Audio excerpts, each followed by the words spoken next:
a commencé pendant 3 mois en Allemagne, ensuite on est revenu 1 mois à Paris, on est allé à la Berlinale, on est allé à Londres. Man ist noch mittendrin, also ich kann es noch gar nicht so irgendwie alles. Ich habe das Gefühl, es ist in dem Jahr so viel passiert wie sonst in 3.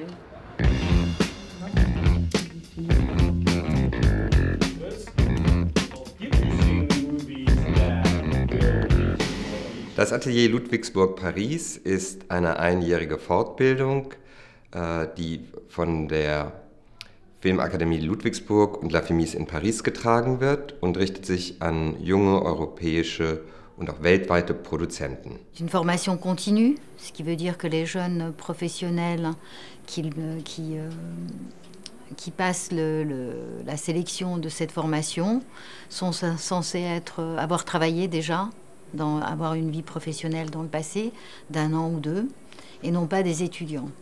Donc quand ils viennent à l'atelier, c'est pour approfondir leur connaissance des métiers du cinéma, principalement la production et la distribution, et avoir déjà travaillé pour bénéficier au mieux de l'enseignement qu'on y apporte.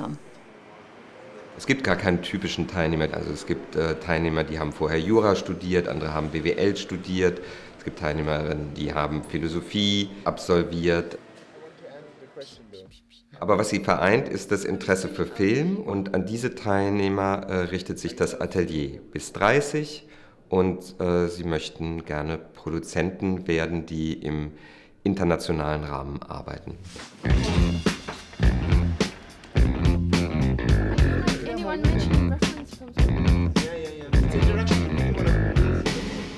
Am Ende des Jahres produzieren die Studenten jeweils in internationalen Paaren je einen Kurzfilm unter einem bestimmten Motto für Arte und den SWR. Dieser Film wird auch ausgestrahlt, läuft auf Festivals und ist eine gute Visitenkarte dann für die weitere Karriere.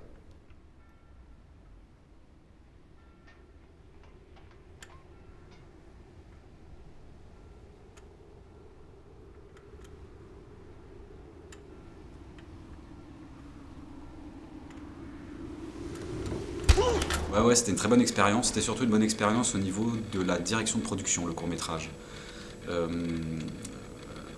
Déjà, c'était une bonne expérience au niveau du développement de scénario. C'était super agréable d'avoir entre le scénariste et le réalisateur un dialogue pour améliorer et raffiner le scénario version après version.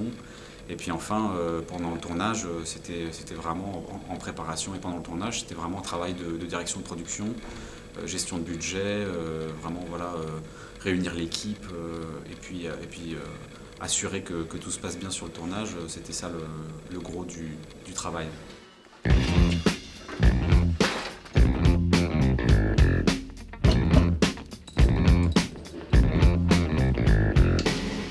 Alors, à la base, il faut parler, bien sûr, la langue du pays où l'on postule. Donc, ceux qui sont français ou francophones postulent à Paris. Donc, ils sont censés parler couramment français et anglais. L'allemand n'est pas indispensable. En revanche, s'il y a une base d'allemand, c'est toujours mieux parce qu'on fait plus vite des progrès. Mais avant de démarrer la formation, les participants sont censés faire des cours intensifs de la langue qu'ils ne connaissent pas parfaitement. Sachant que sur les 2 premières sessions, en Allemagne et en France, nous avons une interprétation simultanée des cours. Die Dozenten werden danach ausgesucht, dass sie noch in der Filmindustrie arbeiten. Das heißt, sie geben keine Erfahrung mit von vor 10 Jahren, sondern sie haben die Hand am Puls der Zeit. Es geht von A bis Z. Also wir beginnen beispielsweise mit Stoffentwicklung. Es gibt einen Pitching-Workshop. Es gibt Unterricht im juristischen Feld. Das heißt, wie verfasse ich Verträge.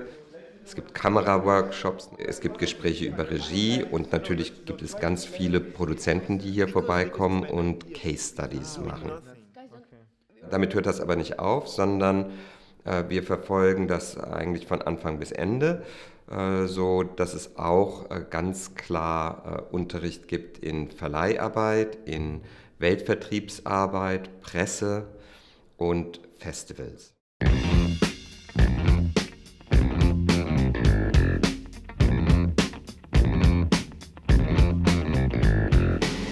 Wenn man über Festivals und Märkte geht, trifft man die Alumnis überall. Die trifft man bei Weltvertrieben, die trifft man bei Verleihern, die trifft man in Förderinstitutionen, die haben ihre eigene Produktionsfirma. Man trifft sie auch auf den Bühnen, wenn nach dem Film applaudiert wird und sie als Produzenten nach vorne treten. Also da sind die Alumni überall an prominenter Stelle doch vertreten.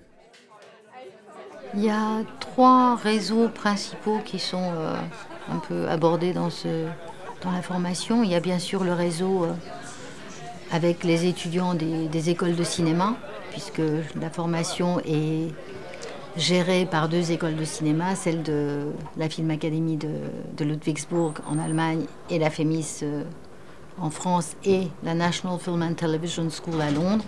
Donc il y a un network qui se fait avec les étudiants des écoles. Ensuite, il y a bien sûr le network des intervenants dans chacun des pays.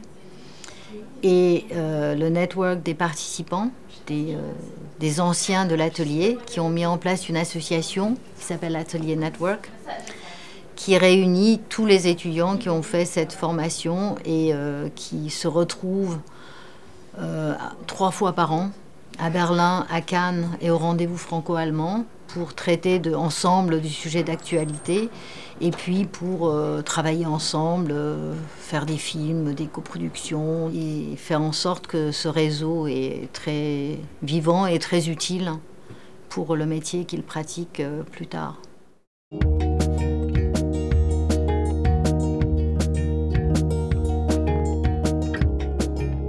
Ich werde ab September in Köln bei einer Produktionsfirma anfangen, die Augenschein heißt, als Juniorproduzentin, worauf ich mich sehr freue. Und auch das ist ein Job, den ich dank des Ateliers bekommen habe. Moi j'ai ma société de production, donc je vais retourner superviser les projets de ma propre société. Avec cette nouvelle compétence qui est vraiment la production de fiction. Das Atelier ist sicherlich eine einmalige Einrichtung. Was das Atelier unterscheidet, ist, dass dort sich nur Menschen zusammenfinden, die unbedingt im Film arbeiten wollen, die schon eine gewisse Arbeitserfahrung haben und die das im internationalen Rahmen machen möchten. Für alle, die jetzt, sagen wir mal, auch in der zweiten Hälfte der 20er Jahre denken, meine Güte, jetzt möchte ich eigentlich gerne doch noch selber was machen und das kann doch nicht alles gewesen sein. Für die ist das Atelier eigentlich das Beste, was es geben kann.